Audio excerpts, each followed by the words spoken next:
What's up, guys? Welcome to a brand new episode of DC and RC. I'm Daniel Cormier. That's my man, Ryan Clark. Ryan, I saw you looking good this morning on First Take, my brother.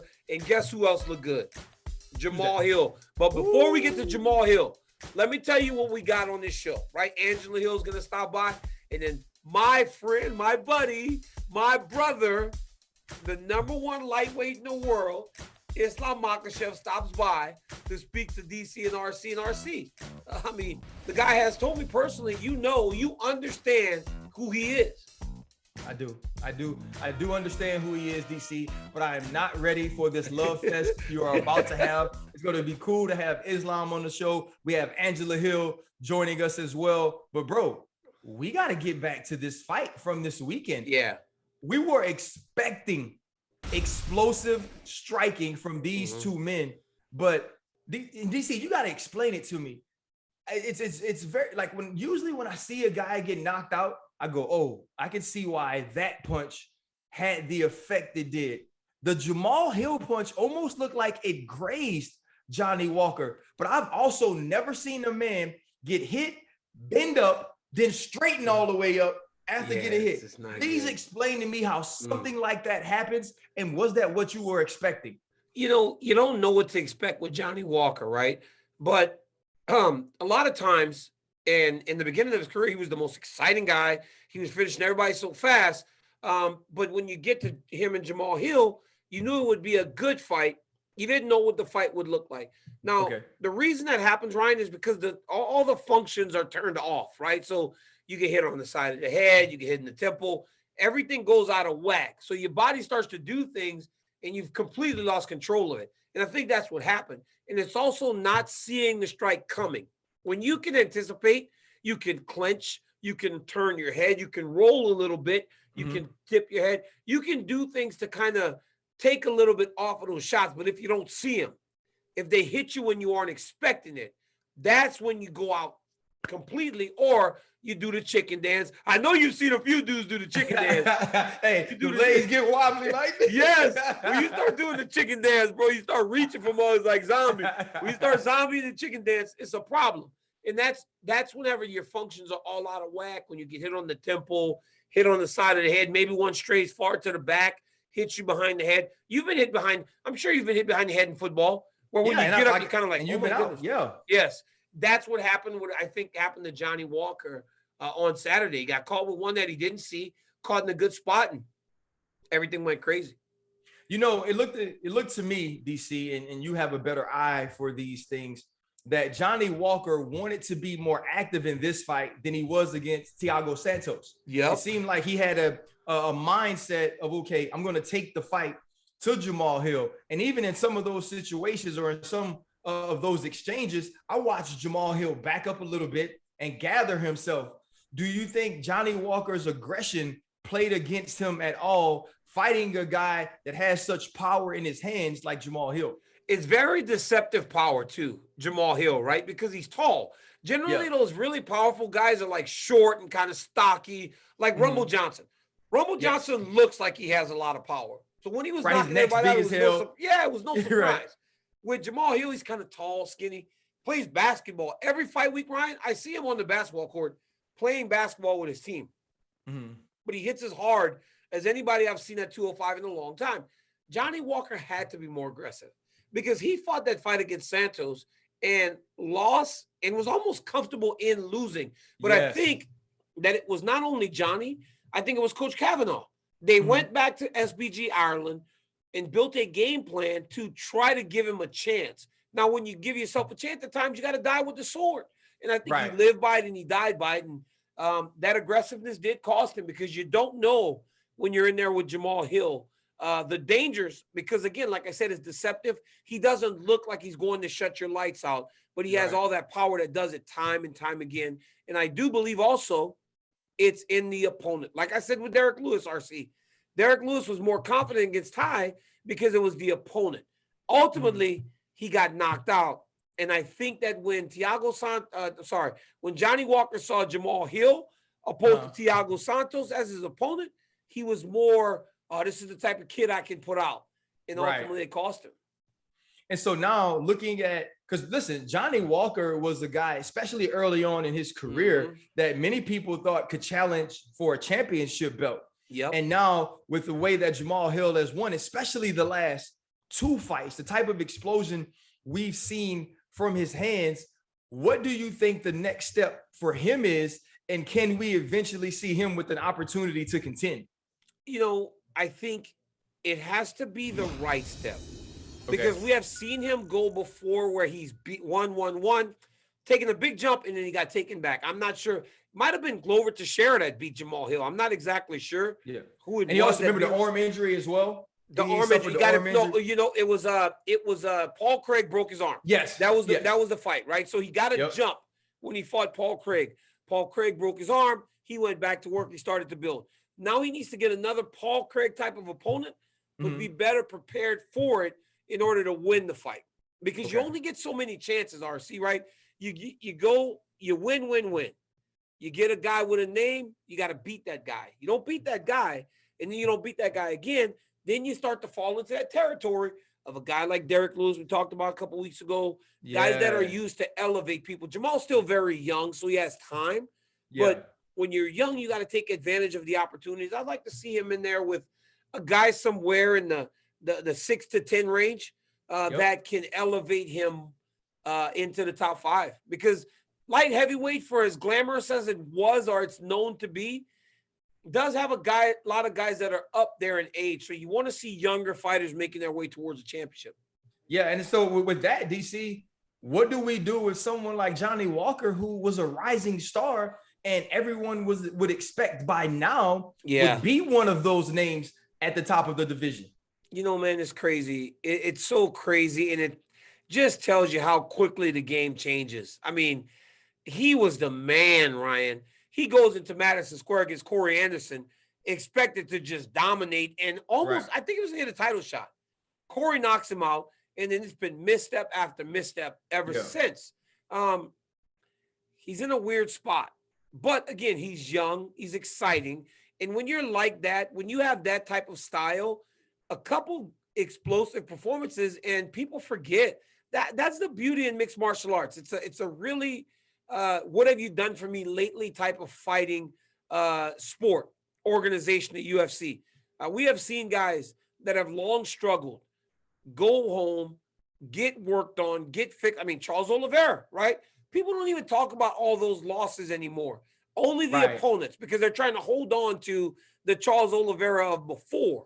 Right. But he's a new man and he's a champion, and the fans don't talk about it. So I think for Johnny Walker, he has to go back, improve, get better, come back a new Johnny Walker, and then try to make his way back towards the championship. Because again, all can be forgiven in fight sports. It's just the way it is. It's weird. Isn't it weird to you how in mixed martial arts, guys can lose, rebuild themselves, ultimately become champions? But in boxing, if you're like a hot prospect and you lose, all of a sudden you're irrelevant and nobody cares anymore. It's the most insane thing in the world. Yeah, I think the glow wears off in both sports, but I believe that mixed martial arts allows you to build yourself back up to that. And I think, you know, we've seen that time and time again, whether it's Charles Oliveira, Jan Blachowicz, you know, any of these guys. But one guy who, Glover, you know, one guy who had a misstep a while ago, but the last 9 fights, we've seen nothing but dominance, is your guy, Islam Makhachev, and we got him coming up next. The champ. All right, guys, now. You can't even talk when he's on the show? Oh, my God. The front door. All right, guys, now it's time for one round with one half of the main event Saturday. The best lightweight in the world. Listen, I'm going on record. Islam Makhachev now joins DC and RC. Islam, my brother, how you doing? I'm good. Hey, I'm good. Sit in the house, drinking water, and that's it. Islam, why this guy, my friend Ryan Clark, you see his face? This guy always talk Islam this, Islam that. Why this guy don't believe you be champion, Islam? Please tell me.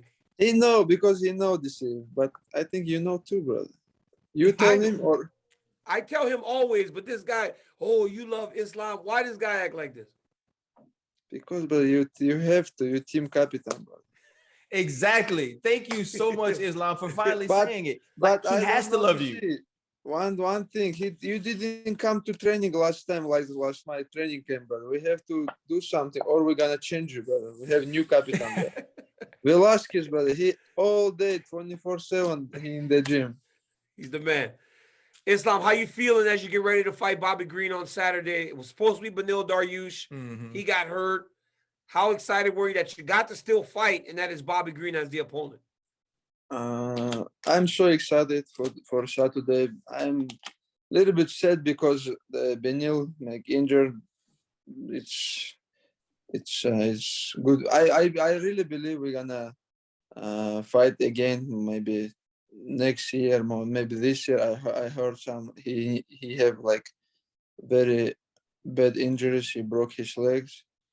But Benil, one of the best in the world. That's why I really believe we're gonna He fight. broke both of his legs, Islam? You said he broke both of his legs?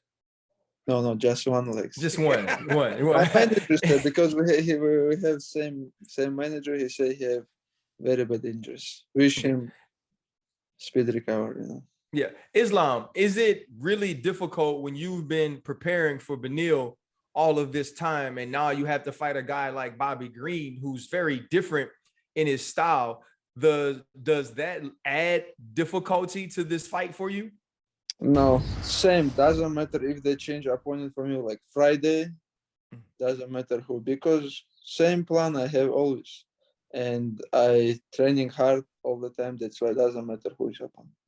But with Bobby Green, he's got a very different style, Islam. He's very talented, he's slick, and he's good on his stand-up. But what many people miss is how good of a wrestler Bobby Green is. He's really good at defending takedowns. He has a wrestling background.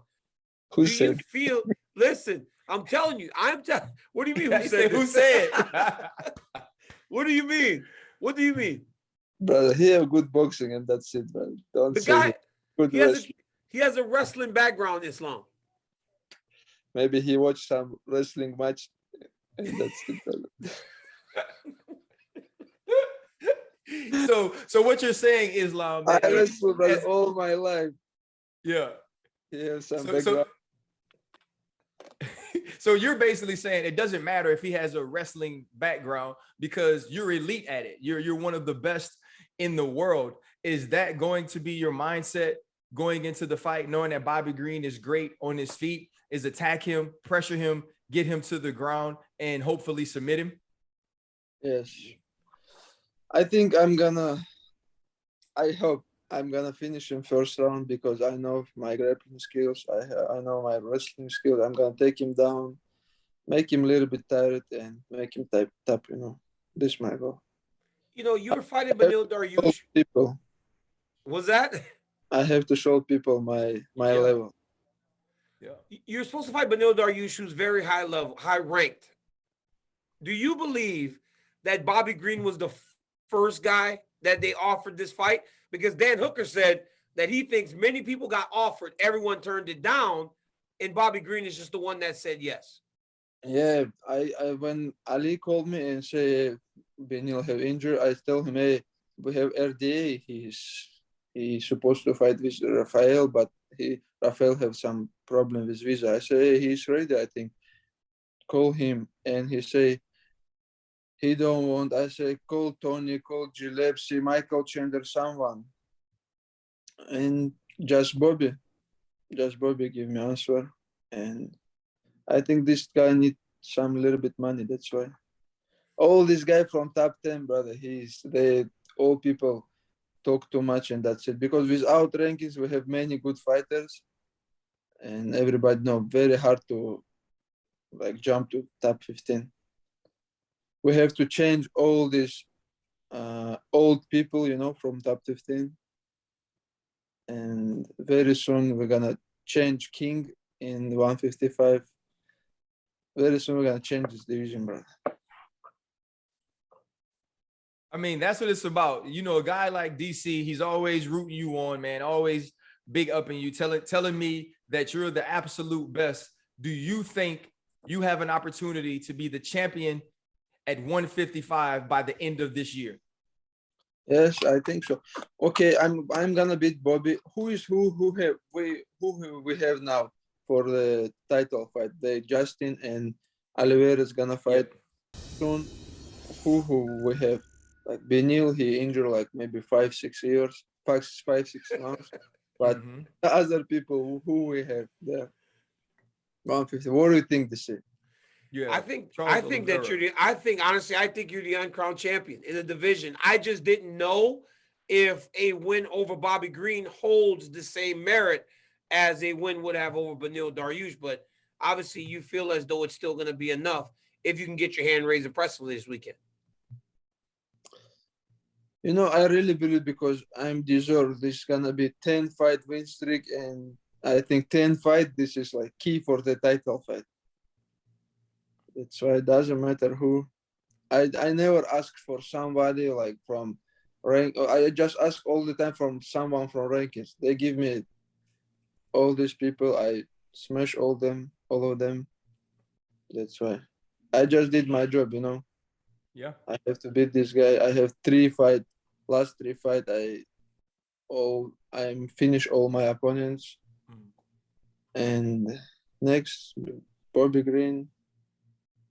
And after it's gonna be good match in Abu Dhabi, I think. My man, Islam. Hey, thank you for taking some time. Get 8 liters into you today so you can get the weight off and make weight this weekend for the fight. And I can't wait to see you compete, my friend. Go and kick some butt. Thank you. See you. Thank you so much for seeing us. You're the man, Islam. Ryan, listen. Islam is a very talented mixed martial artist, but there's so much more to him. Obviously, he's a fantastic wrestler. He's got phenomenal striking. He just doesn't have to show it. But in Bobby Green, he has a matchup with a guy that honestly, RC is going to just fight him. Yeah. And Bobby Green ain't afraid of nobody. So if anybody's going to step up to this challenge, this scary person, it'll be King Bobby Green. Listen, Bobby Green, one, has my utmost respect just in reading up on what he has to do just to cut weight for this fight. It seems to me as an outsider, that's very difficult. You know, to be in a position where you're 190, 195, and then have to get down for a fight with a guy like Islam. It's not like he's going to be stepping into the octagon with some slap.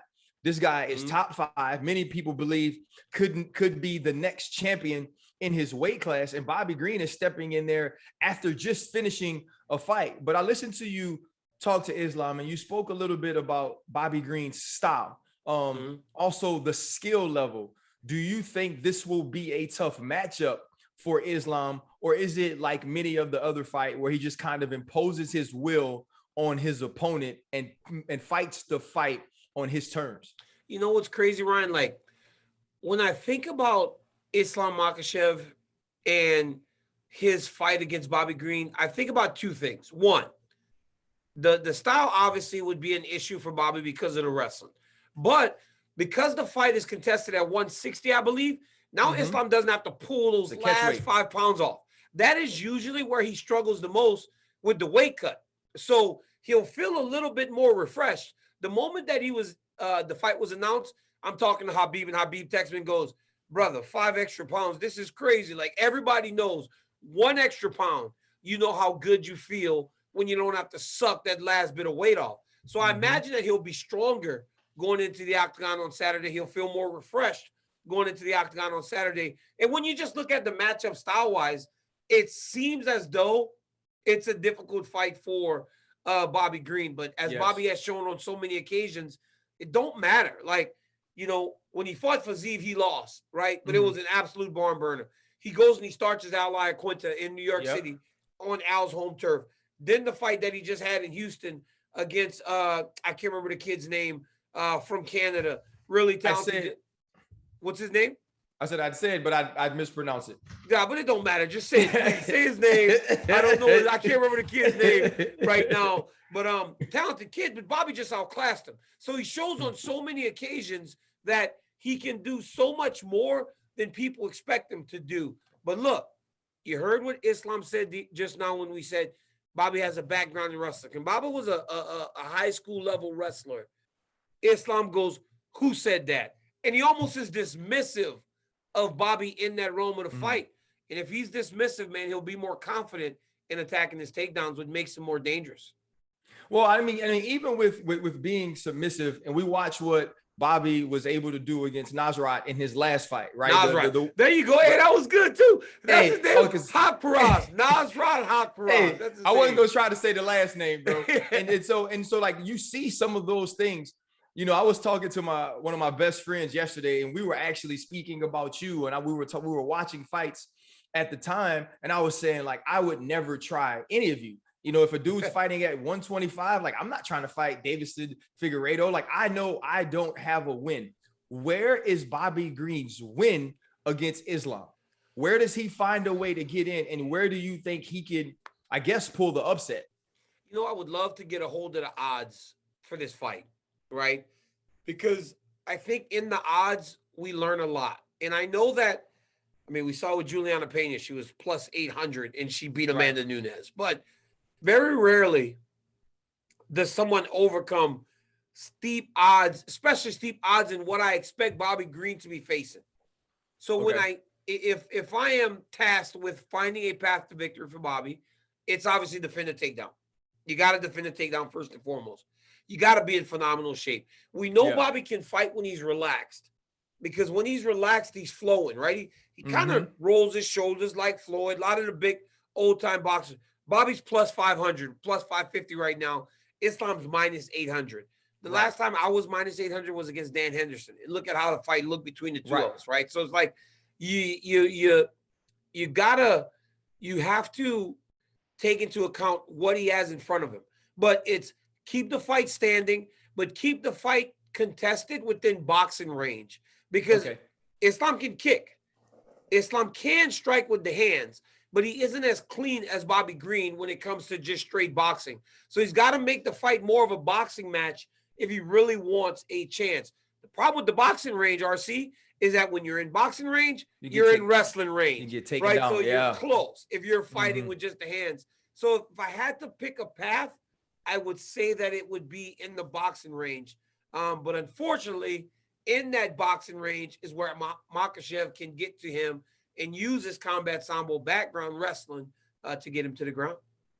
Yeah, I think everybody was really excited, at least on my end. I was excited for the high-end matchup with Beneil Dariush, right? We've seen Beneil, especially in his latter fights, in the later fights, really dominate people with his grappling, with his wrestling. And we obviously know what Islam has been, especially throughout this 9-fight run, where he really has been dominant in using his principles and using his style in beating fighters. And so I think everyone was excited about that. A guy like Bobby Green, to me, DC, this was like a no-lose situation.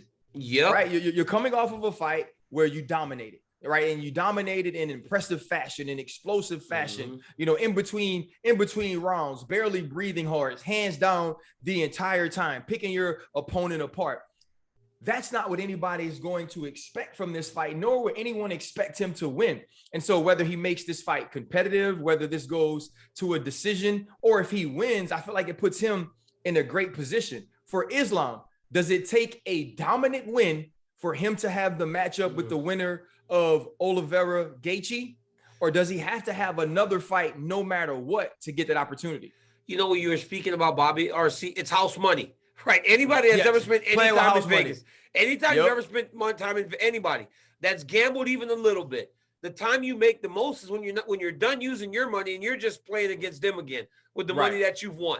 It's easy. It's less stress. Bobby's playing with house money this weekend. He can go out there and in a situation where he's expected to get beat, go out there and be free. The most dangerous fighter is a free fighter. When a fighter's free, when you're free and your back's not against the wall, you can do things that are unimaginable. Bobby has to do an unimaginable thing this weekend if he wants to beat Islam Makhachev, just like we saw with Juliana Pena. And also, I mean, Matt Serra when he beat George St. Pierre going all the way back in so many big upsets. Now for Islam, the title shot was at least going to be guaranteed. Now, I will tell you this, a bit of inside baseball. Islam wins in dominant fashion, but at times it can take a while for him to get to his destination. And that is not always the most exciting and thrilling way to view a guy that you want holding the championship. Now, Khabib had that same type of reputation for a long time.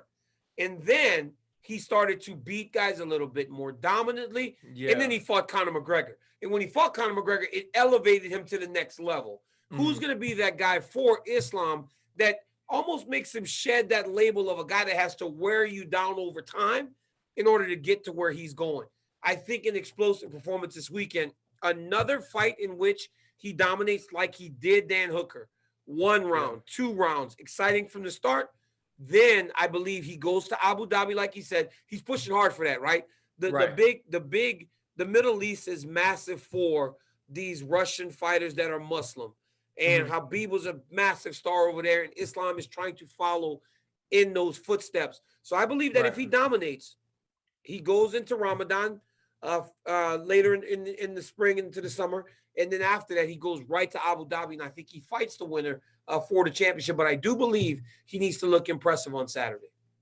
Well, I mean, I think we all understand how good of a fighter Islam is, and he's continuing his rise to get an opportunity to fight for the belt, whether it be Justin Gaethje or Charles Oliveira. And sometimes your love for him could be a little overkill, but he is a bad boy. Speaking of overkill, for Black History. Wow. Wait. I got to tip my hat. That was good. That might be the most impressive thing you've done on the show. Ryan, that literally might be the most impressive thing you've done on the show. Because guys, hey, wait, they can't miss this, Ryan. They can't miss what you were doing.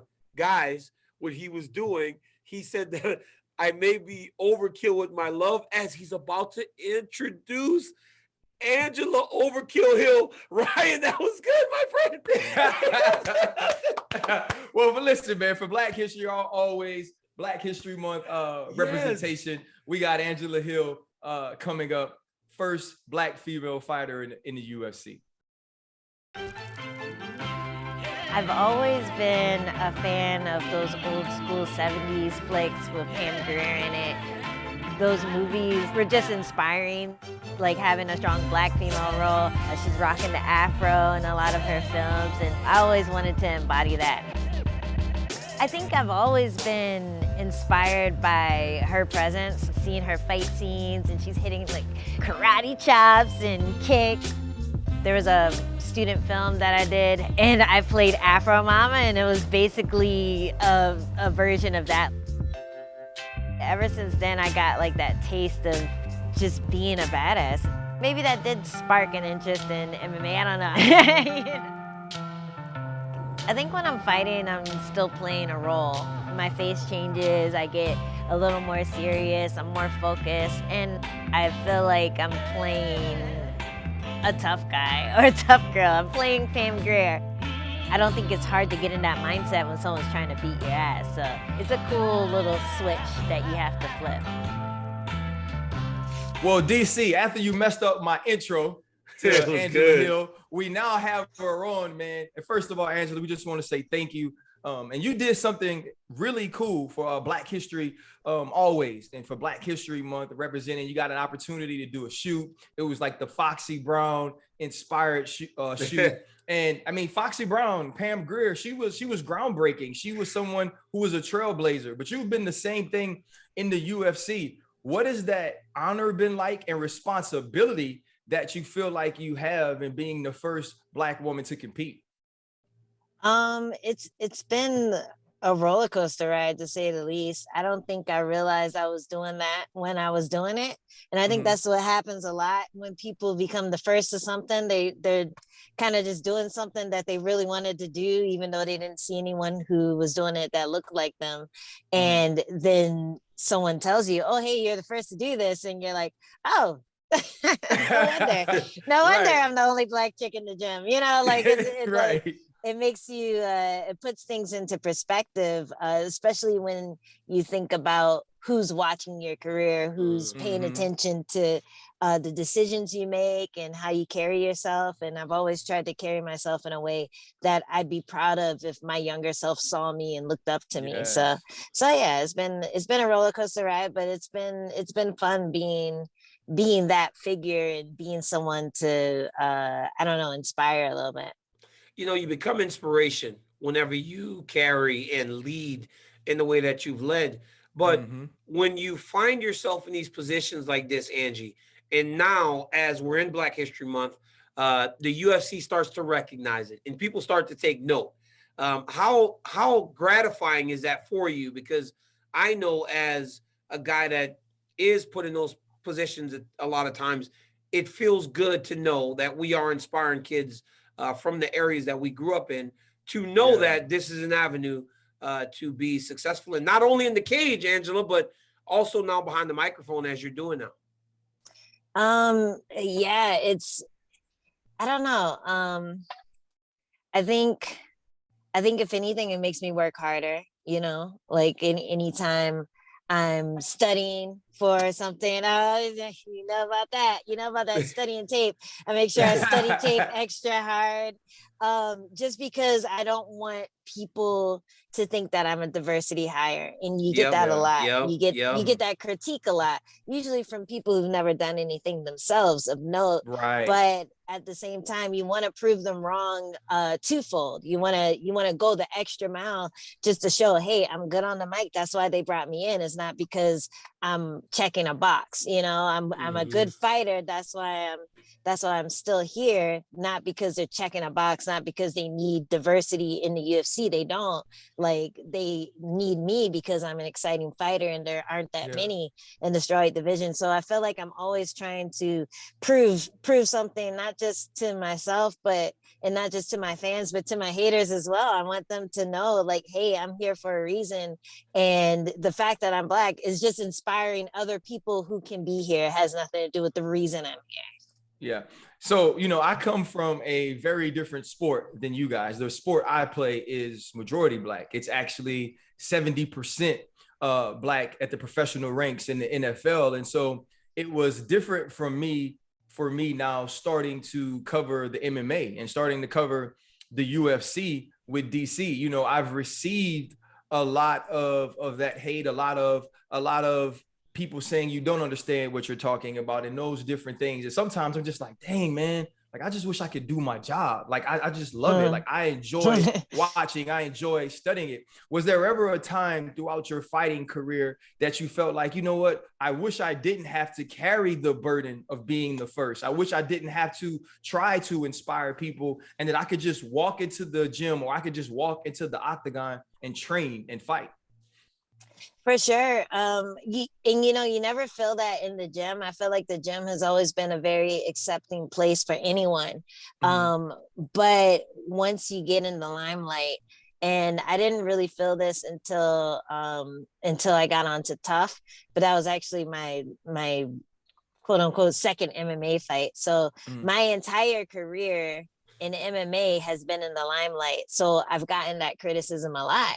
And you know, it's hard because I've always had eyes on me. And I think anyone who came into the UFC with less than 10 fights, they feel the same way, where it's hard that everyone's looking at you, everyone's critiquing you, everyone's asking why you're there, why you haven't been cut yet, you know, and you definitely get a lot more of that hate when you're a person of color, because people like to put that on you, like, oh, hey, this is affirmative action, you know, this is why it's bad. And I hate when I hear that, because people don't know how hard I work. Like, when people do these memes about, like, oh, be the hardest worker in the gym, be the first one to show up, last one to leave, that's been me since I started fighting, you know, since I was an amateur.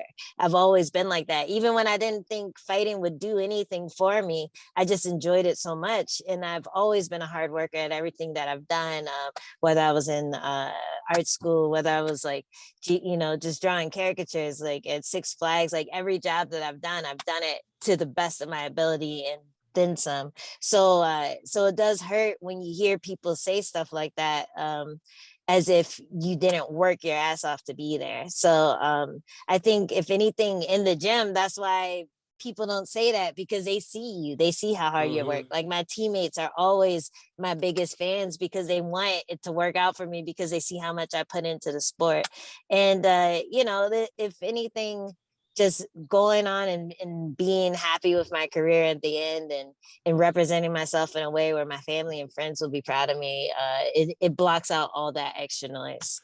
You know, Angie, you spoke about hard work and commitment, and I understand the work that you put into this thing. Now, the one thing that you do more than anyone is you fight and you fight and you fight and you fight. Yeah. And that speaks to the work that you put into the gym. How is it looking in terms of the fight, right? How's the training going? How's everything going? Because now with this new career, it's a balancing act, as I dealt with towards the tail end of my career. How's everything going as you venture into broadcasting more deeply while still being as active a fighter as we have on the entire UFC roster? Because if somebody falls out, they call Angie. And the next thing you know, Angie's on the card. Well, it helps when it's at the end of your career because you already know a lot, you know? So I don't have to practice arm bars, you know, like right. I don't have to be in the gym, like doing get-ups. Like, yes, I do for specific fighters, but I already know the basics. So right now I'm able to tailor my training so that everything's very focused. So I'm like, oh, I want to get really good at this one submission, or I want to get really good at this like position in wrestling or this position on the fence. I can focus on that, and it gives me time to also go back home and study and get prepared for something else.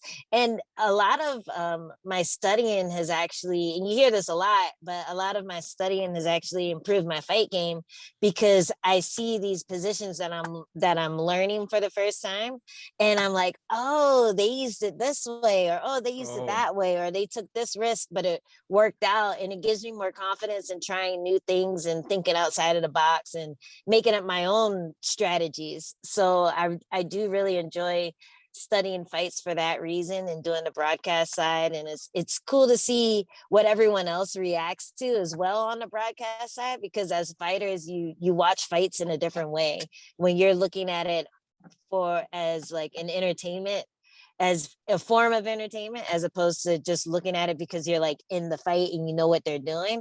Then you get kind of a different feel. It's like when people watch pro wrestling, you know, like you want to see the cool stuff. Ryan loves this pro wrestling. I bet you love your pro wrestling. I don't like it. I'm too grown for pro wrestling. Ryan is the one that likes pro wrestling. Whatever. Angie, the final question I have for you is obviously being a trailblazer and also now moving into doing some of the analyst works. Like, what are your plans? How much longer do you plan on fighting? When you're done fighting, do you look to move into, you know, doing the analyst work full time, or do you have some other dreams in some other place you want to leave your mark? I definitely like to be a coach one day. I get joy out of that, studying people and figuring stuff out, especially on the striking side.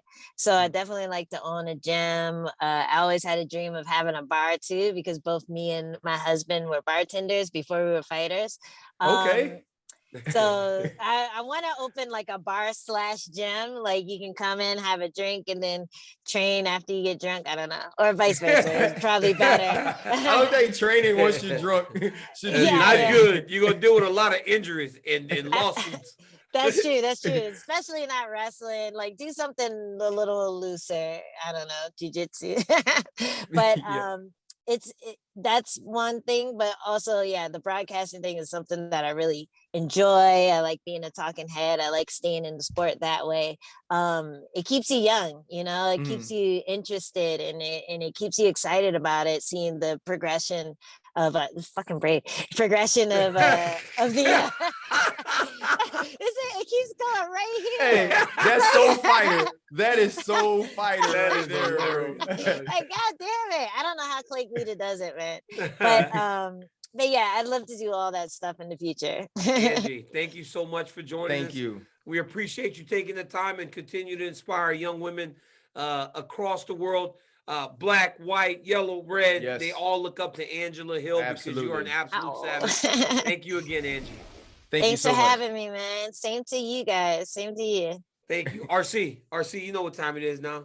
It's time to tap in. It's time to tap in. So that beautiful voice, the one that just makes you want to melt in your chair, Corporate Jake, let us have it. That voice that makes you want to just melt in your chair. Come on, man, across the airwaves. All right, let's start with DC's good friend, Luke Rockhold. He has made it known that if and when he comes back, he wants it to be against Paulo Costa. So DC, tap in or tap out on Rockhold versus Costa? I tap in because it's what he wants. I don't quite understand why he wants that fight so bad. I don't know. I don't know what Luke has seen in Paulo Costa over the course of the last few fights that makes him want that fight so much. Is it a winnable fight? Absolutely. But is there a lot of danger in that fight? Yes. Absolutely. Because we've seen Paulo Costa at his best. And even when we've seen him lose his last fight at 205, he still looked pretty good. He was in the fight. So I don't know what Luke saw in that fight that makes him want it, but absolutely. I tap in because I support the guy, and I'll support the guy until the wheels fall off. So, yeah, I'm tapping in. Yeah, I tap in. I mean, we were all prepared to watch Luke fight recently. Obviously, he wasn't able to do that. And, Paulo Costa has now become one of those dudes for me that's almost like an enigma, right? He was at the top of the middleweight class. We got to see him fight Israel Adesanya, and it seemed what happened? What happened in that fight? Hey, bro. Hey, let me tell you something. This boy is still mad. He still get mad because I say, man, you can't fall with your face down like that, dog. Because Izzy gonna jump behind that man. I try to tell him, so he still get mad at me. Then he say he got drunk on wine the night before the fight. Dude made all kinds of mistakes, but right, that's what I'm saying. And so, kind of since then, though, both inside the octagon and outside, we've seen Paulo Costa's career decline from where he was truly at the height of people wanting to see him fight because he had such an exciting style. And so for me, I like to see if he could pull it together against someone as experienced and someone who understands the fight game as much as Luke does. So I tap in. And then, like you said, outside the octagon, the moment I thought about that hairpiece he had got. Yeah, got that toupee. Look, Paulo Costa be on some stuff, My dog be going through it. My dog be going through it. Jake. All right, with Volkanovski and the Korean Zombie set to face off next month in April, there are reports of Brian Ortega and Yair Rodriguez facing off in the near future. So RC, tap in or tap out that the winner of Ortega-Yair should be the true number one contender at 145. Wait, I might have heard that wrong. I tap out on that. Yeah. Where's Max Holloway? Corporate Jake just making up stuff at this point. Yeah, Corporate Jake, I don't know what you're doing, man. You can't. You can't just jump all the way out on that. You can't just jump Max Holloway. Yeah, we see both of these dudes in the octagon with Max Holloway. Don't get me wrong. The Yair Rodriguez fight was extremely exciting. And I thought he brought some things out of Max Holloway that we hadn't seen. We saw the clinch game from Max Holloway. We saw the takedowns. We saw some of the grappling and wrestling, which we don't normally see from him. And I think that was because of some of the unorthodox striking you get from Yair Rodriguez. And don't forget, Max was teaching Brian Ortega how to fight as they fought. So I don't care who wins this fight. The winner is going to have to wait to see what happens in Max Vote 2-3 in order to get their shot. You know what's crazy, RC? I was shaking my head like, I'm tapping in on that fight. I want to see them fight. I'm like, I want to see that one. I want to see them do fight. I want to see Yair and Brian. We know it's going to be fun, but then, sometimes when the dude get ahead, right? You're just like, yo, just stop. Like, it's enough. You won. You won, right. Corporate Jake. Like, you beat me 4 rounds to 0, and then you come back with the gut punch in the 5th, and I knocked you out. No, I tap out. I tap out of Corporate Jake. I'm sorry, my friend. Max Holloway's the number one contender. That's all right. All right. Over the weekend, Michigan coach Juwan Howard got into an altercation with Wisconsin coach and went full Diaz, bringing out the Stockton slap. Yeah. Howard was suspended 5 games. So RC, tap in or tap out on the unwritten rules of sport that coaches should never throw hands. I tap in on it. I tap in on it that coaches shouldn't throw hands. I think it's and I don't believe that's an unwritten rule, right? It's a written rule in the sense that, if you do that, there are consequences to follow. Now, I do think that combat sports are different. We've seen the Roger Mayweathers, jump in rings, and we've seen, Khabib and the rest of his fight camp jump in the octagon after Conor McGregor. I think that those things are different. But when you're talking about I guess 4 of the 5 major sports now, when you're going basketball and baseball and you're in football, obviously those coaches shouldn't lay hands on players nor other coaches. Also believe that in Juwan's situation, he should have been suspended, right? He open hand slapped the coach. He should have been suspended. Up until the point where Wisconsin's coach puts his hands on Juwan Howard's chest, I don't believe that there was going to be a physical altercation.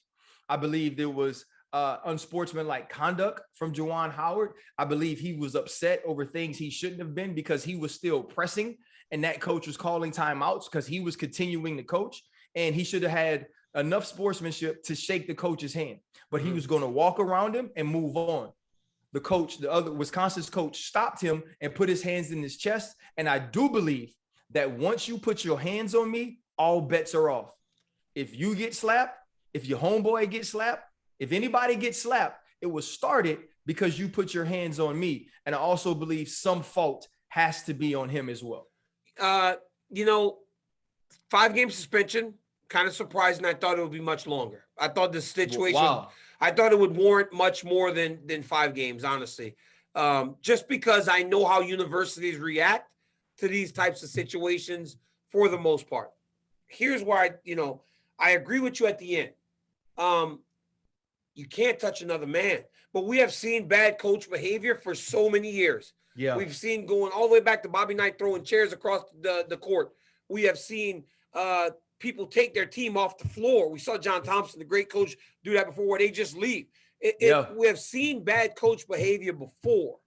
What we haven't seen is a guy that's still fair, young, and Juwan Howard, still a young coach, get put in a situation, former player who on the floor, if somebody did that, would react in that same way. Now, you got to understand where you are. You got to understand the job that you're doing at the moment, so you should not react in that way. But you don't touch another man.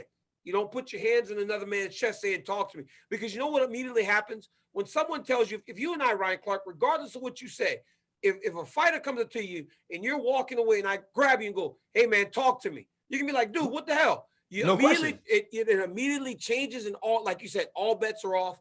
So there's fault on both sides. And I know Juwan's suspended, which he should be, but I wonder what's going to happen on the other side because, again, you cannot touch another man.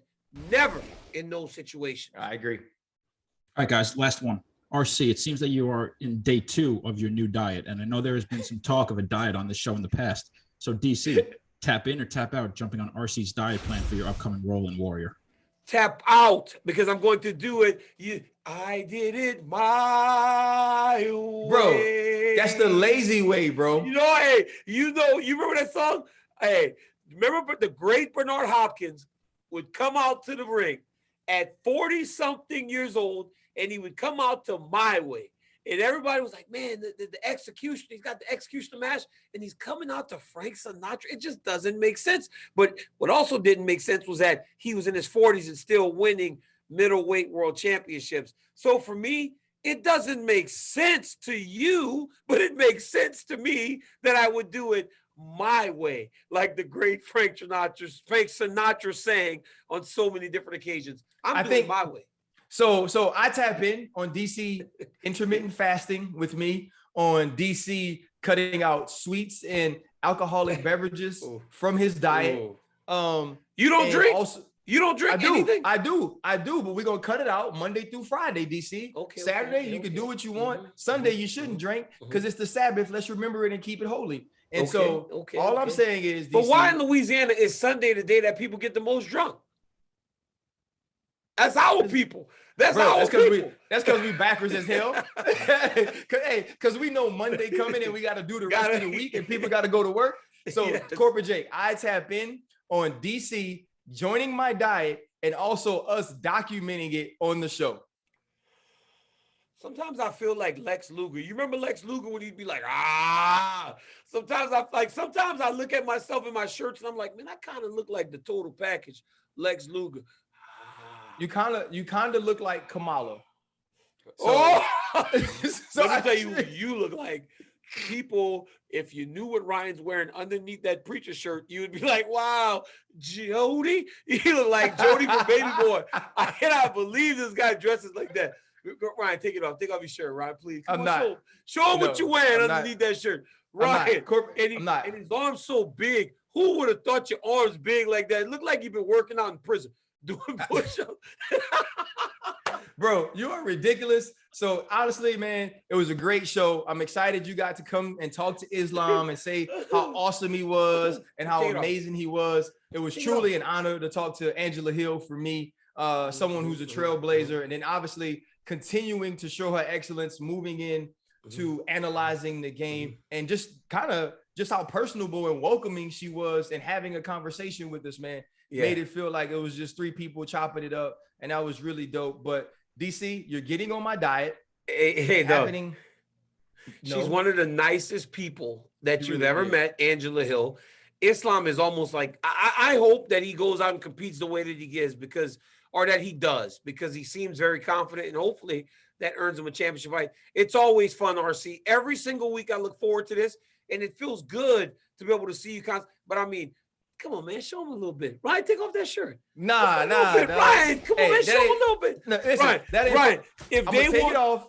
Hey, Ryan, if you really want to get accepted into the game, show them that shirt. Just take it off, Ryan. This is what I'm gonna do. I'm gonna take it off. I'm gonna wear the shirt when me and Michael Chandler work out together this summer. Oh, okay. Hey, if you hung upside down like 50 Cent did at the Super Bowl in that shirt that you wearing, you would look like 50 Cent back in that video back in 2000 opposed to 50 Cent today. That is absolutely ridiculous. Hey guys, it is not my birthday, but I still want y'all to go shorty. Tune in to DC and RC next week, man. We appreciate y'all. I'm Ryan. That's Daniel. All love.